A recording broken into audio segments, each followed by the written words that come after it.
Thank you for that warm welcome. As the speaker said, I am Shamonica Wiggins, and I am here to present the Art of Expert Advocacy.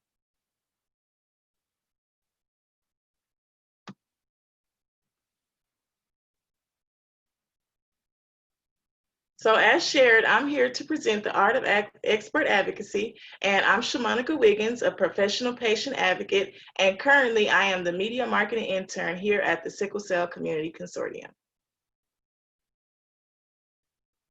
What is advocacy?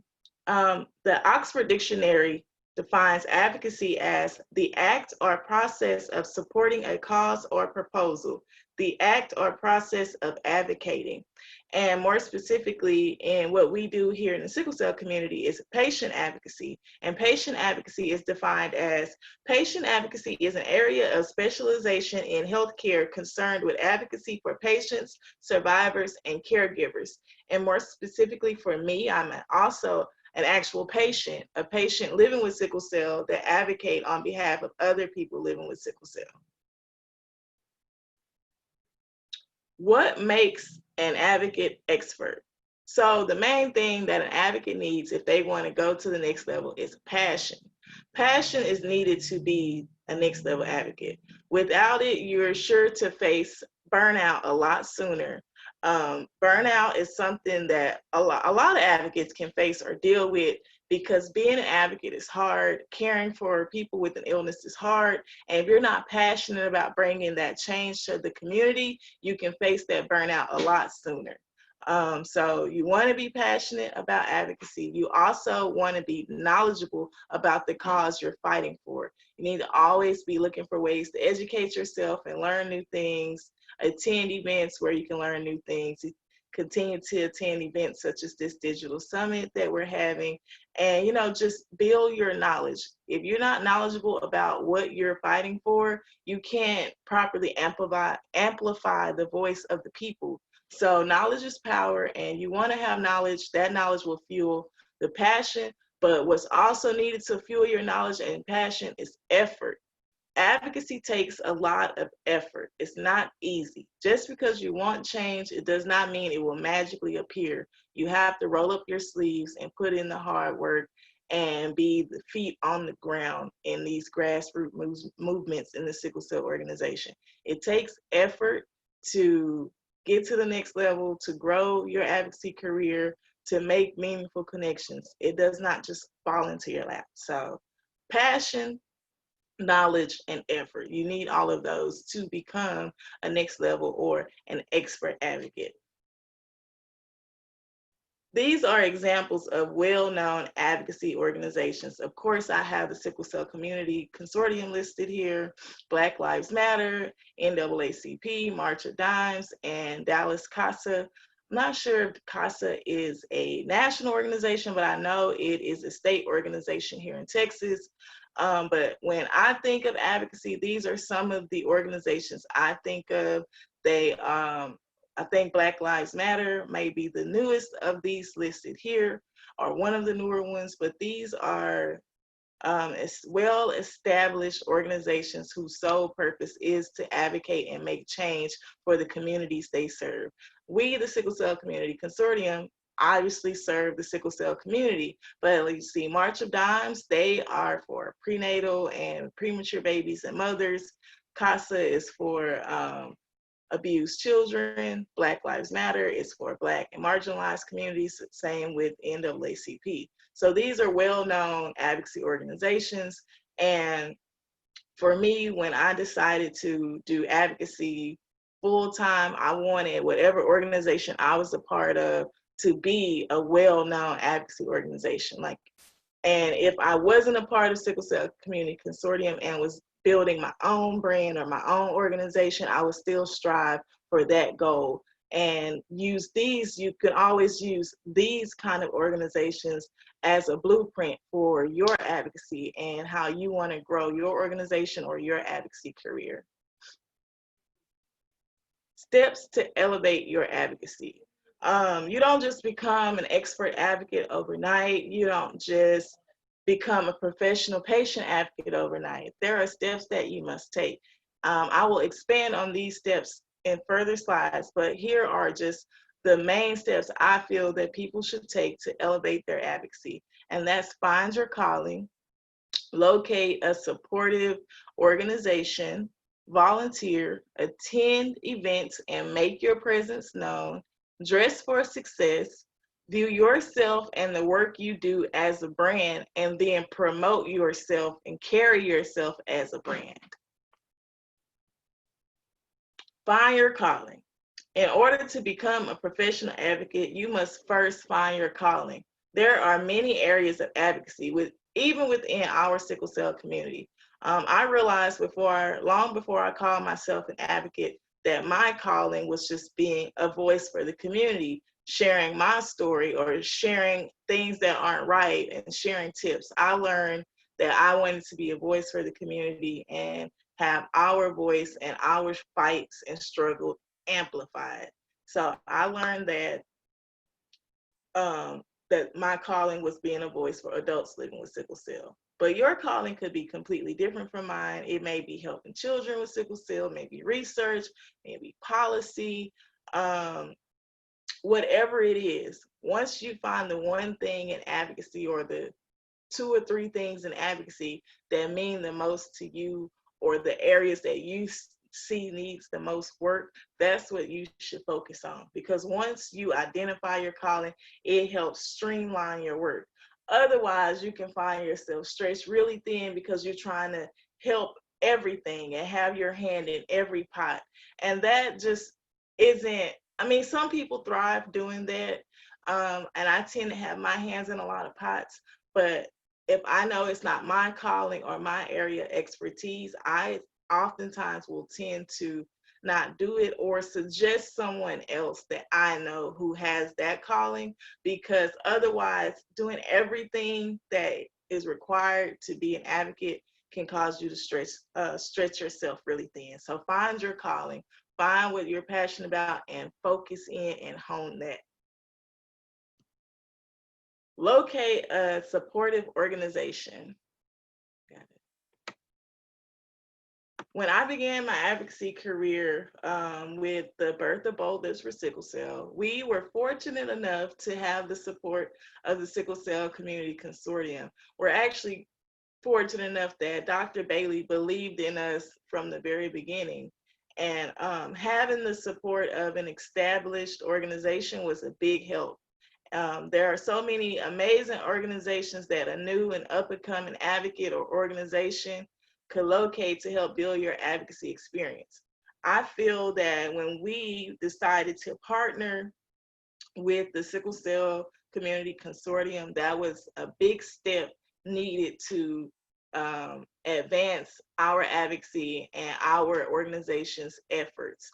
And by doing that, by choosing an organization or a supportive organization that will help your advocacy or that you can support, it actually opens you up to new opportunities. It opens you up to new projects and new people and new advocates and new places. So finding a supportive organization in your area or a national one that allows people to help from all over the country is a great step to take in growing your organization. If you're attending the Digital Summit, you're already taking a good step and you found one amazing organization already. But here are a few examples of other organizations that are great to look into if you want, more experience or more exposure to sickle cell advocacy. And that is the Sickle Cell Disease Association of America, SCDAA, Sick Cells. They are based in DC and Chicago. Dream Sickle Kids Sickle Cell Foundation in Las Vegas. Carol's Promise Sickle Cell Foundation here in the DFW area in Dallas, and Hope for SCD. These are all great established organizations who all kind of have different areas of expertise and will happily take volunteers who are ready and willing to work and push their mission forward. And there's also so many other organizations already established that can use your help right now today. So locate a supportive organization to help get your foot in the door, and allow those who are already doing this to help you. You know, be open to help.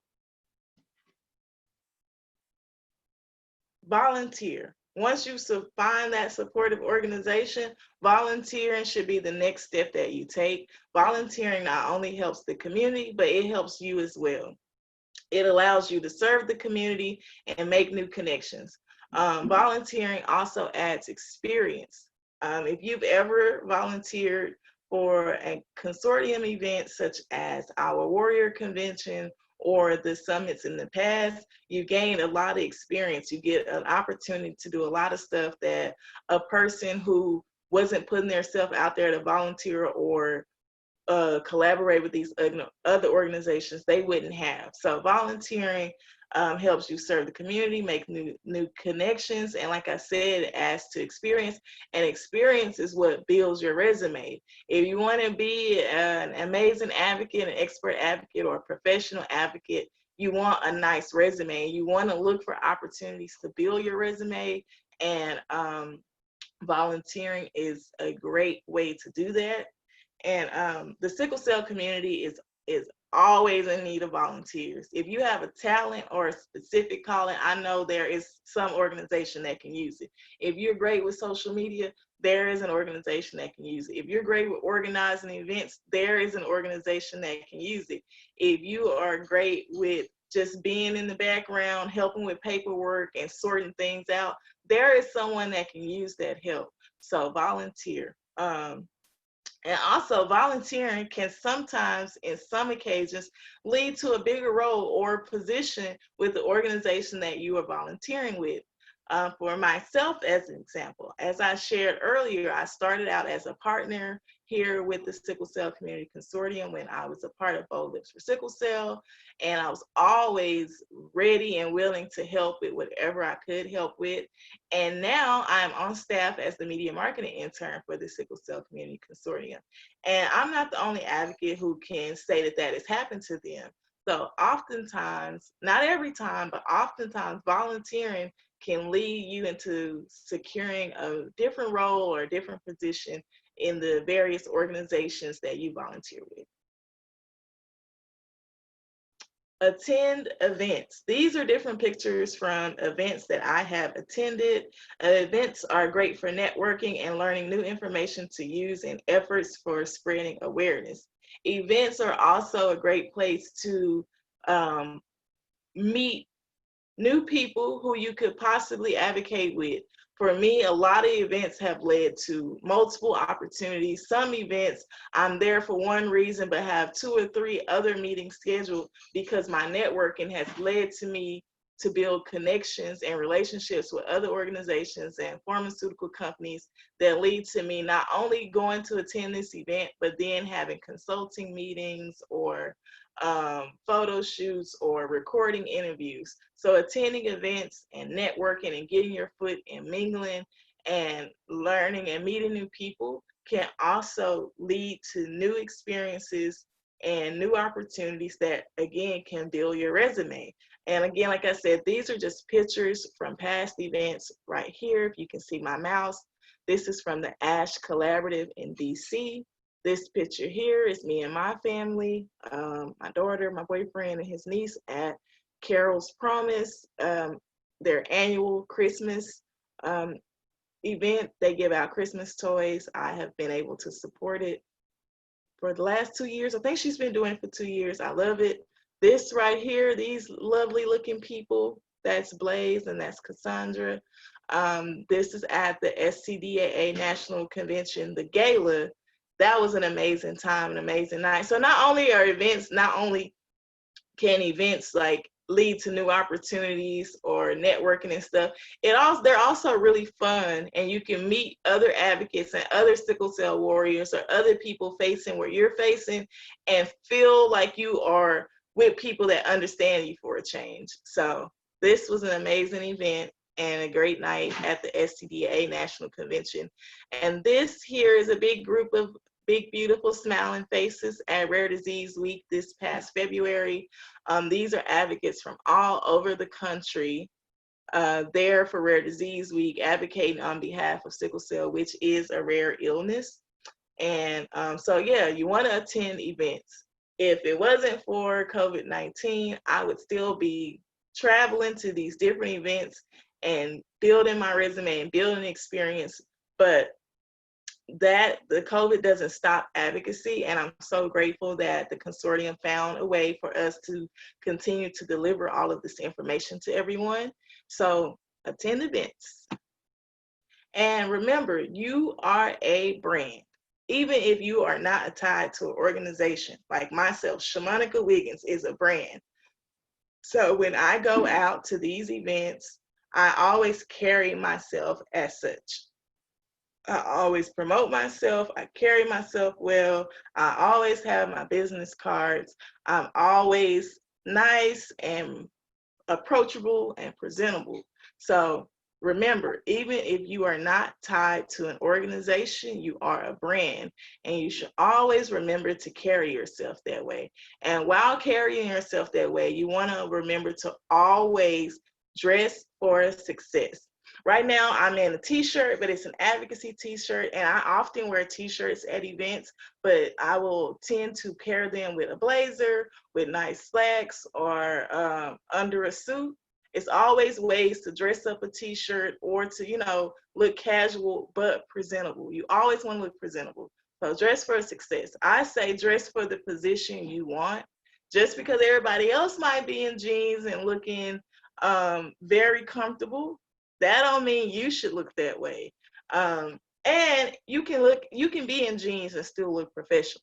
So dress for the position you want. If you want to be a CEO of your own organization, you should dress and carry yourself as a CEO, even if you just started as an advocate and this is your very first event, or you're attending your very first event, or you making your very first post as an advocate. Always remember to carry yourself professionally, and remember that you yourself are a brand, or the organization that you are working for is a brand.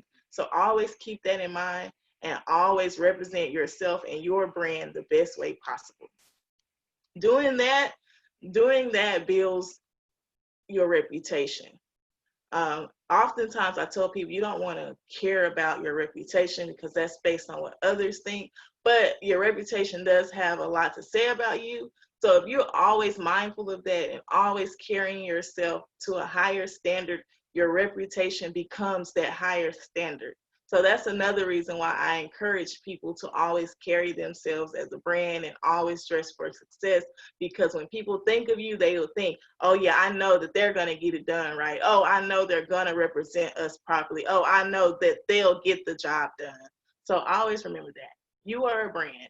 Your organization is a brand, and you want to always present yourself that way. Promote yourself. That is number one. Sometimes people see promoting yourself as bragging, or as, being full of yourself. But if you are doing great work, it's nothing wrong with sharing that great work. If you see an opportunity that you think is fit for you, go for it. If you see any event that you want to attend, look and see if they have scholarships. A lot of events have scholarships. Get yourself to where you feel you need to be. And then when you get to those places, promote yourself the whole time you are there. If there's an opportunity to be on the mic to ask a question or to leave a comment, you get yourself to that mic, you raise your hand, and you have your voice heard. If there's mingling in the hallways in between breaks and sessions, you have your business card, you give your business card out, have your advocacy pitch ready. If someone asks you, oh, what are you here for? Or what do you do? You should be able to tell them quickly. I'm Shamonica. I'm a patient advocate. I'm here on behalf of Sickle Cell. I'm a patient advocate, and I really focus on amplifying the voice of the community that I serve. Something quick like that to get your point across, to get that person's attention, and having your answer ready shows them that you're serious about what you're doing, and that oftentimes lead to a longer conversation, a better conversation, and now you've made a connection that could lead to you becoming a consultant on an advisory board. So always, always, always promote yourself. Like I said, have your business cards. If you see an opportunity, go for it. Don't.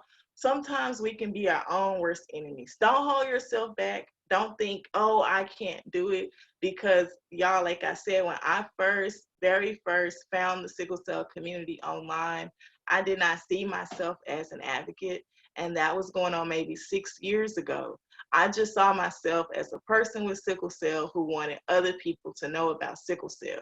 But when my fellow people with sickle cell, my fellow warriors would see what I put out and respond to it positively and tell me, oh, girl, you're good at this. That is what, helped me be confident enough to share my idea of the challenge that was created. But you don't need a challenge to know that you have what it takes to be an advocate. So just always believe in yourself and put yourself out there, attend events, talk to people, even if you're shy. Naturally, I'm a naturally shy person.